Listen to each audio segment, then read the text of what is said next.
Students, तो class 10th के chapter number second बहुपद पॉलिनोमियल के हम जो पहला प्रश्न था उसका कुछ आपको बेसिक बता चुके थे और अब उसके बाद हम पहले के प्रश्न क्रमांक दूसरे को देखते हैं और इसको गुणनखंड विधि से सॉल्व करते हैं।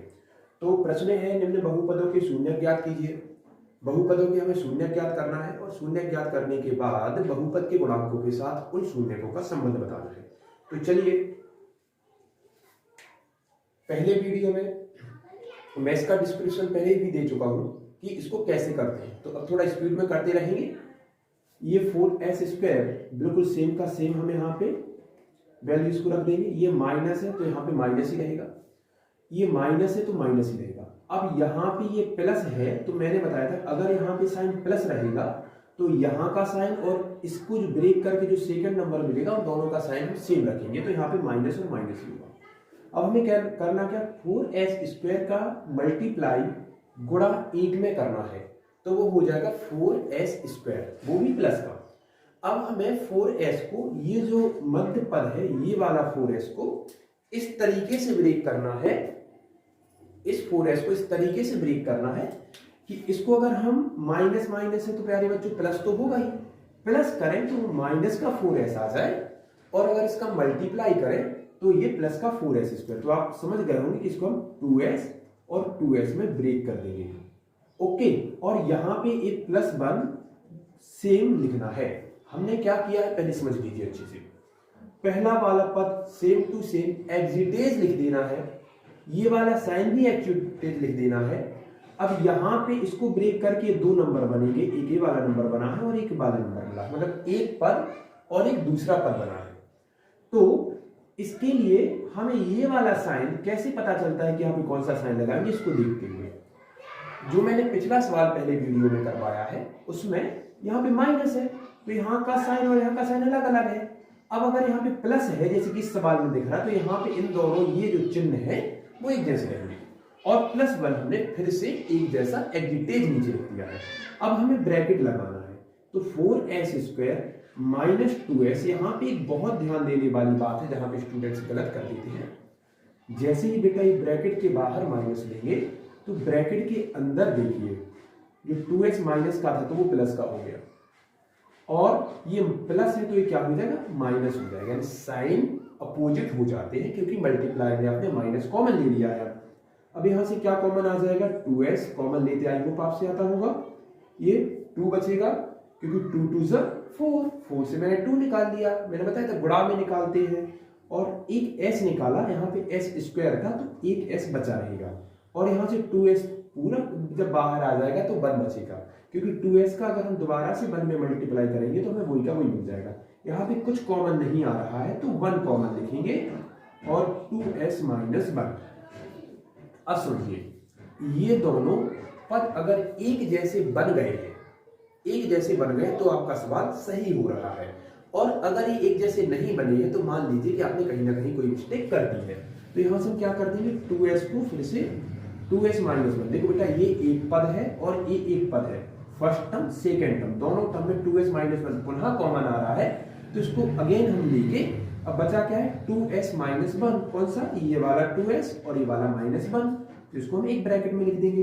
अब सेकेंड हमें जो गलती है वो क्या नहीं करना है, यहाँ पे कोई साइन नहीं लगाना है, तो मल्टीप्लाई है, तभी तो गुणनखंड में टूटेगा ना बेटा। शून्य ज्ञात कीजिए, गुणनखंड भी दिए तभी तो काय में टूटेगा, गुणनखंड में टूटेगा, मतलब 2 खंड बना दिए हमें। अब हमें क्या करना है बेटा, बारी बारी से इनको 0 के इक्वल करना है। और एक बात देखिए, आप देख पा रहे होंगे कि दोनों गुणनखंड एक जैसे हैं, किसी एक को भी हम 0 के इक्वल कर देंगे तो जो हमें, ये पहले भी मैं बता चुका हूँ कि द्विघात बहुपद है और द्विघात बहुपद है तो कितने शून्य लिख लेंगे, दोनों, और वो दोनों शून्य समान रहेंगे। क्यों रहेंगे, क्योंकि दोनों गुणनखंड एक जैसे हैं। अब यहाँ पे देखिए 2s minus 1 is equals to 0।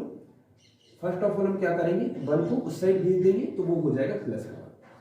अब यहाँ पे इसके बाद जब हम 2 को भेजेंगे तो क्या हो जाएगा, 1/2। सो ये हमारा s का वैल्यू है, क्योंकि ये बहुपद जो है वो s के पदों में, तो चर का वैल्यू में क्या मिल गया, 1/2।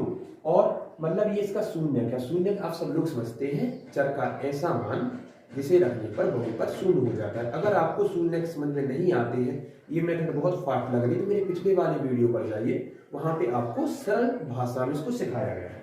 तो यानी अल्फा दोनों सेम थे, तो अल्फा का वैल्यू भी हो गया 1/2 और बीटा का वैल्यू भी हो गया 1/2। अब हमें इसके बाद क्या करना है, इसके बाद हमें शून्यंकों एवं गुणांकों में संबंध बताना है। तो संबंध बताने के लिए क्या करेंगे, ये है हमारा संबंध बताने के लिए हमें क्या करना है, शून्यंकों और गुणांकों में हम संबंध कैसे बताएंगे।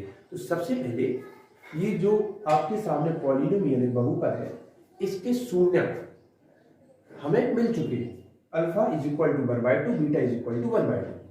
हमें इसके सबसे पहले चाहिए है गुणांक। तो समझिए गुणांक, ये गुणांकों में हमें संबंध बताना, गुणांक होती क्या। ये एस स्क्वायर है, एस स्क्वायर की आगे जो गुणा में लिखा है ना, एस स्क्वायर के साथ में ये इसका गुणांक कोफिशिएंट है, तो यहाँ पे इसे ए बोलेंगे। एस स्क्वायर की जो आगे लिखा है उसको हम क्या बोल देंगे, ए। तो ए इज इक्वल्स टू मेरे पास क्या 4, ए इज इक्वल टू क्या 4। अचर, ये जो अचर है 4, इसे बस लेना है, कोफिशिएंट को, चर को नहीं लेना है। और जो यहाँ पे मेरे पास बी इज इक्वल टू मिलेगा, वो मिलेगा -4, विद साइन आपको लेना है, तो ये -4। और सी कांस्टेंट राशि जो अचर पद है वो है प्लस का 1, तो सी इज इक्वल टू प्लस का 1। अब संबंध बताते क्या है।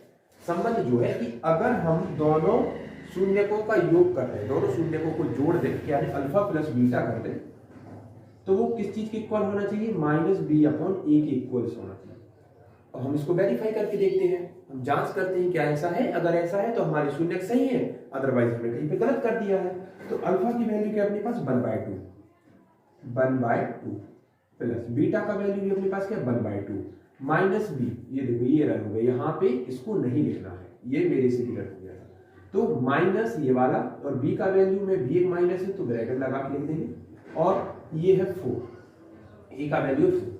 जब हम इनको प्लस करेंगे, हाफ एंड हाफ क्या हो जाएगा 1 हो जाएगा, minus minus plus 4/4, that means 1। इसका भी वैल्यू क्या आ गया 1, यानी a बराबर a, यानी ये हो गया वेरीफाइड कि गुणांकों का संबंध जो है वो शून्यकों के साथ बिल्कुल सही है, हमारे शून्यक सही है।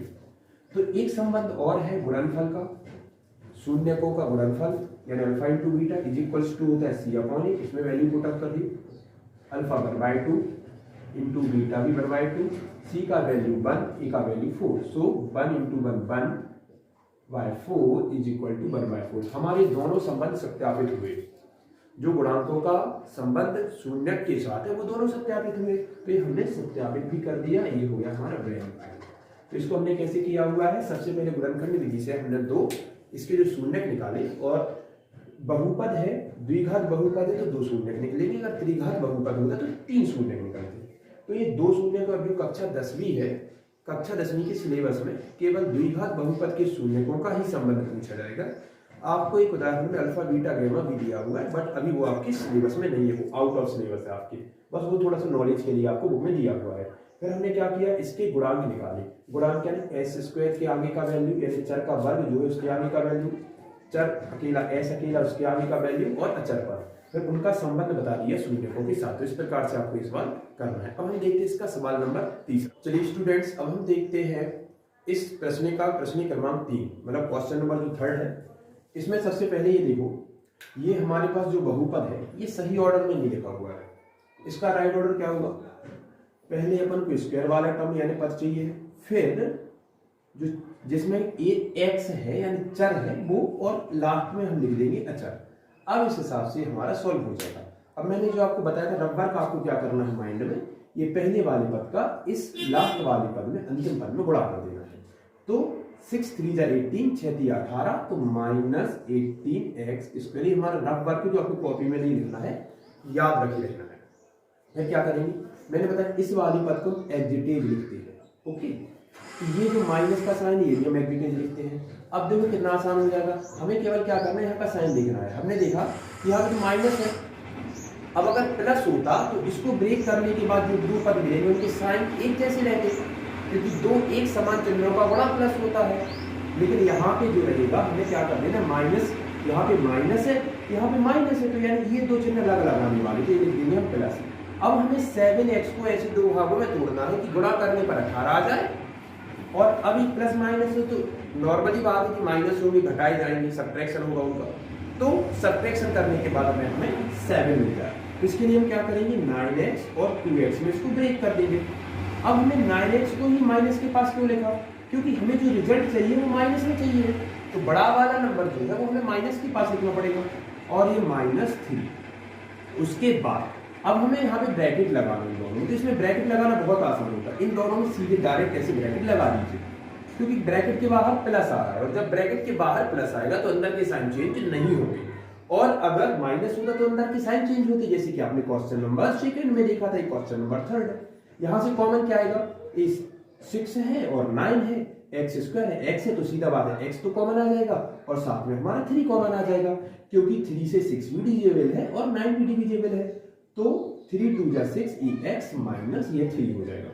और यहाँ से हम क्या कॉमन लेंगे, कुछ कॉमन नहीं आ रहा तो +1 कॉमन आ जाएगा हमारा, तो ये आ जाएगा 2x माइनस 3। ये देखो दोनों सेम बन गए, मतलब कि अभी तक हम सवाल सही कर रहे हैं। तो ये हो जाएगा 2x माइनस 3 और यहाँ पे हो जाएगा 3x प्लस 1। बारी बारी से दोनों को अपन 0 के इक्वल कर देंगे, और जब 0 के इक्वल इसको 0 के इक्वल करेंगे 2x minus 3 is equal to 0, 3 को साइड भेज देंगे, 2x is equal two plus 3 और फिर x इज इक्वल टू 3/2। ये यहाँ पे गुणा में था तो भाग में आ जाएगा। ये हमारे लिए अल्फा की वैल्यू हो गई, यानी पहला शून्यक हो गया दिए गए बहुपद का। इसी तरीके से 3x प्लस 1 इसको भी 0 के इक्वल कर देंगे, तो हमें मिलेगा 3 दैट इम्प्लाइज दैट -1। फिर यहाँ से 3 को फिर से अपन उस साइड भेज देंगे तो आ जाएगा -3। ये होगा हमारा शून्यक नंबर सेकंड, यानी बीटा की वैल्यू। अब हमें बताना है स्पीड में इसका संबंध, गुणांकों का और शून्यकों का संबंध। तो जैसे मैं पहले बता चुका हूँ, यहाँ पे देखो इससे कंपेयर नहीं कर देना, इसको b की वैल्यू मान लोगे तो फिर गलत हो जाएगा। b का वैल्यू -7x, यानी जो चर के साथ लिखा रहे थे, चर की पहली घात है, जिस चर पे 1 की घात उसके साथ लिखा रहे थे वो b की वैल्यू होती है। तो यहाँ पे a का वैल्यू क्या है, a का वैल्यू है 6, x का वैल्यू यहाँ पे x के साथ जो है तो b का वैल्यू है -7 एंड c का वैल्यू है -3। अब हमें गुणांकों से संबंध में पता है कि अल्फा प्लस बीटा क्या होता है, अल्फा प्लस बीटा -b/a। बहुत जल्दी वैल्यू पुट कर दो इसमें। आपका अल्फा का वैल्यू क्या है, 3/2 है, 3/2 है। बीटा का वैल्यू आपका क्या है, -1/3 है, सो ये -1/3। अब यहाँ पे b का वैल्यू -7, a का वैल्यू 6। इसका एलसीएम क्या आने वाला है हमारा, 6 आने वाला है। तो 2 3 जा 6, 2 3 6, 3 बार भाग किया तो 3 का बड़ा ऊपर कर देंगे, तो 3 3 9, 3 3 जा 9, प्लस माइनस से माइनस। अब 3 का दुनिया कितने बार पड़ेगी, 6 आ जाए, 2 बार पढ़ोगे ना, 3 दूना 6, यानी 3 दूनी 6, तो 3 2 जा 6, 2 टाइम पढ़ा, 2 का इंटू इसके 3 के ऊपर जो लेगा उसमें कर दो। ये क्या होगा, 7/6 माइनस माइनस प्लस हो जाएगा, 9 में से 2 माइनस हुआ तो क्या बचा, 7 बचा, 7/6 इज इक्वल टू 7/6। यानी ये हमारा पहला संबंध जो है गुणांकों का शून्यकों के साथ, शून्यकों को योगफल के साथ, वो वेरीफाइड हो गया। एक संबंध और है गुणनफल के साथ, अल्फा इंटू बीटा क्या होता है, c/a। वैल्यू पुट अप कर दो, अल्फा का वैल्यू क्या है 3/2 इंटू बीटा का वैल्यू क्या है -1/3। यहाँ पे c का वैल्यू क्या था अपने पास -3 और a का वैल्यू 6, इनका इंटू कर दो, देखो 3 बन जा 3, तो -3/6 इज इक्वल्स टू -3/6। ये भी वेरीफाई हो गया, मतलब हमारा सवाल सही है। तो ये सवाल बहुत आसान, और इसमें से आपकी वार्षिक परीक्षा में एक गुणनखंड विधि से वो जरूर दे देते हैं, और गुणनखंड विधि आपको कई जगह बहुपद को सॉल्व करने में करनी पड़ती है, जहां पे आपको चर का मान चाहिए पड़ता है। तो इसके बाद के जो सवाल है तो वो हम आपको नेक्स्ट वीडियो में करा देंगे। मिलते हैं नेक्स्ट वीडियो के साथ।